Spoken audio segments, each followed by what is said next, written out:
وقت السهر بيتي الحلال الصفا وبيجودي علي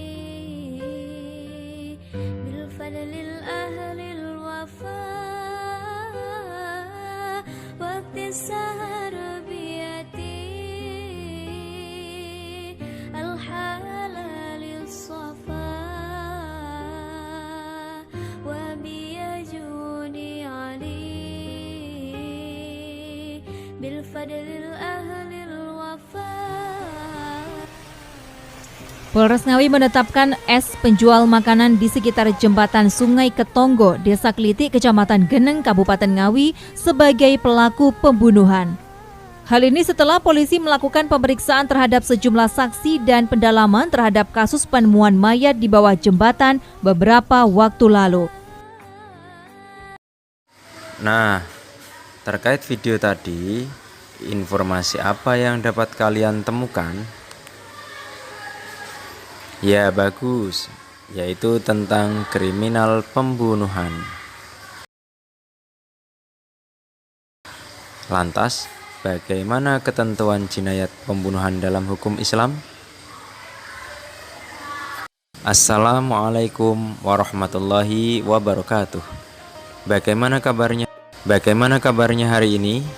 Tentunya selalu sehat dan selalu semangat dalam menuntut ilmu. Insya Allah kali ini kita akan mempelajari tentang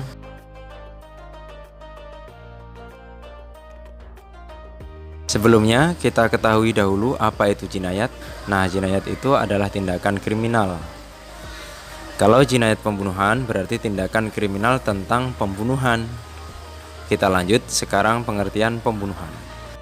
Dilihat dari dua segi.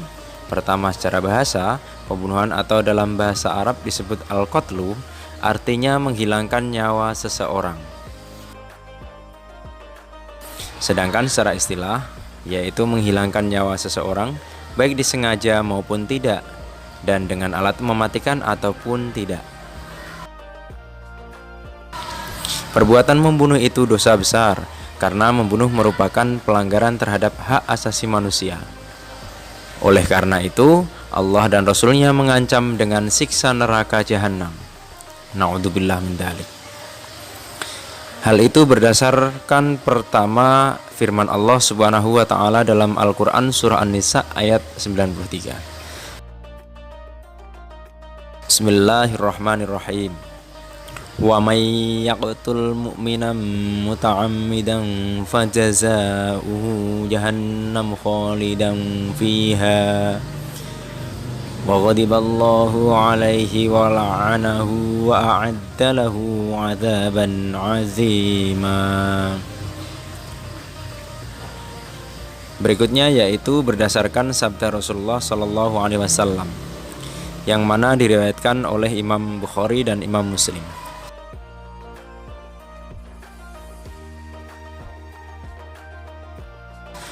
Awwalu ma yuqda bainan nasi yaumal qiyamati fid dima. Artinya, sungguh perkara pertama yang diadili di antara manusia pada hari kiamat adalah penghilangan nyawa.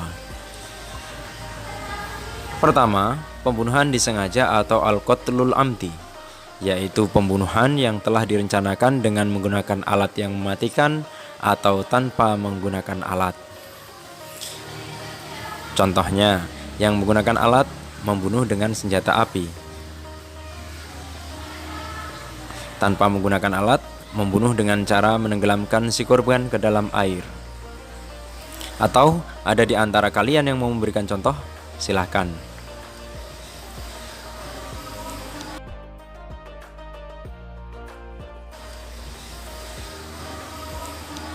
Kita lanjut sekarang nomor 2. Pembunuhan seperti disengaja atau al-qatlu shibhul amdi, yaitu pembunuhan yang dilakukan seorang tanpa niat membunuh dan menggunakan alat atau tidak, namun menyebabkan hilangnya nyawa seseorang. Contohnya, seorang suami berkelahi dengan menampar istrinya, kemudian tiba-tiba istrinya meninggal.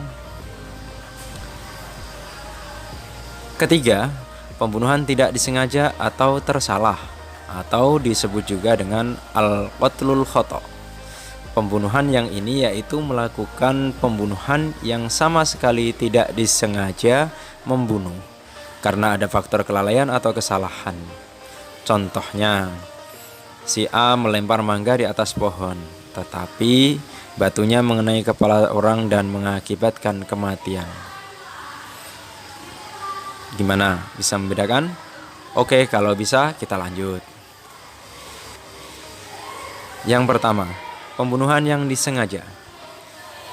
Jenis pembunuhan ini diberikan hukuman pertama yaitu qisas. Ada yang tahu apa itu qisas? Qisas adalah hukum balasan yang setimpal. Misal, nyawa dibalas nyawa, kaki dibalas kaki, tangan dibalas tangan, dan sebagainya. Kedua yaitu diat atau denda. Hukuman ini diberikan jika keluarga korban memaafkan pelaku. Diat yang diberikan yaitu diat mughaladah atau berat dengan memberikan 100 ekor unta kepada keluarga korban. Yang ketiga, dikenai kafarat atau tebusan dengan memerdekakan hamba sahaya atau berpuasa 2 bulan berturut-turut, dilaksanakan sebelum pelaku dijatuhi hukuman qisas. Yang kedua, pembunuhan seperti disengaja. Jenis pembunuhan ini diberi hukuman yaitu diat mughaladah dengan cara dicicil membayarnya selama 3 tahun. Setiap tahun dibayar sepertiganya. Yang ketiga, pembunuhan tidak disengaja. Jenis pembunuhan ini diberi hukuman diat mukhaffafah atau denda ringan, yaitu diberi hukuman membayar 100 ekor unta dan membayarnya dicicil selama 3 tahun. Setiap tahun dibayar sepertiganya. Mungkin kalian bertanya-tanya, apa bedanya diat mughaladah dan diat mukhaffafah? Nah, untuk lebih jelasnya silahkan perhatikan tabel berikut ini.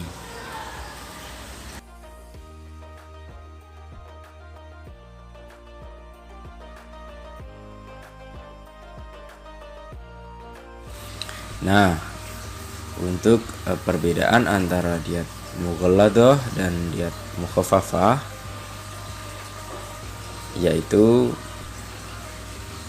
untuk diat mughaladah atau denda yang berat membayarkan 100 ekor unta,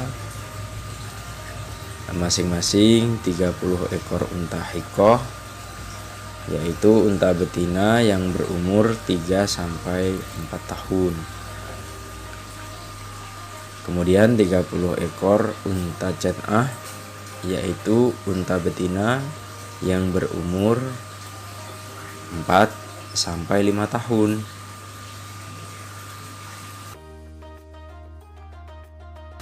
Kemudian 40 ekor unta khilfah, yaitu unta betina yang sedang bunting. Sementara itu, untuk diat mukhaffafah atau denda yang ringan, sama-sama membayarkan 100 ekor unta dengan spesifikasi yang berbeda.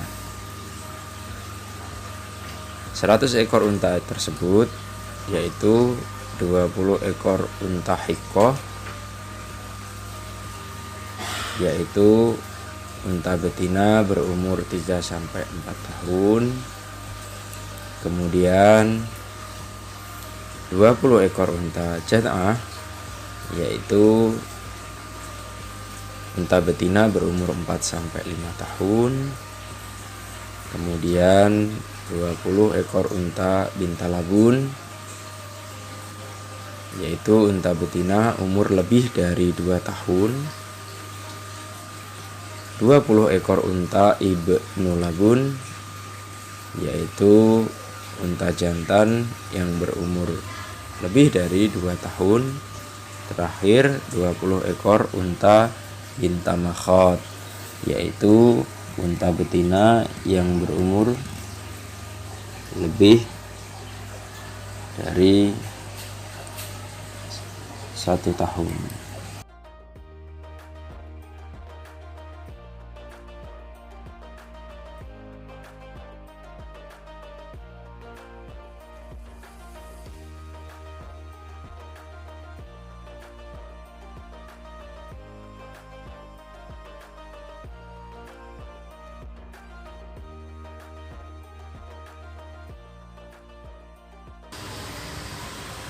Perlu kita ketahui, setiap aturan hukum Islam itu memiliki hikmah.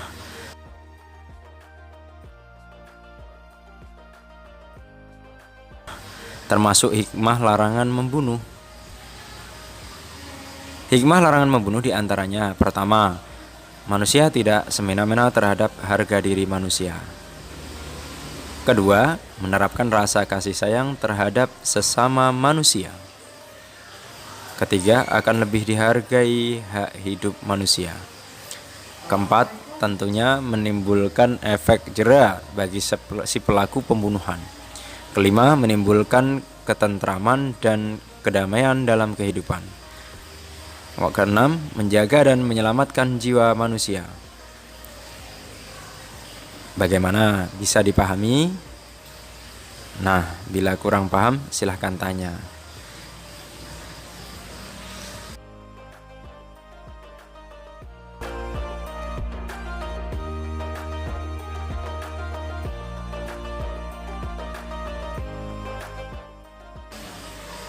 Semoga penjelasan ini bermanfaat. Kurang lebihnya mohon maaf. Assalamualaikum warahmatullahi wabarakatuh.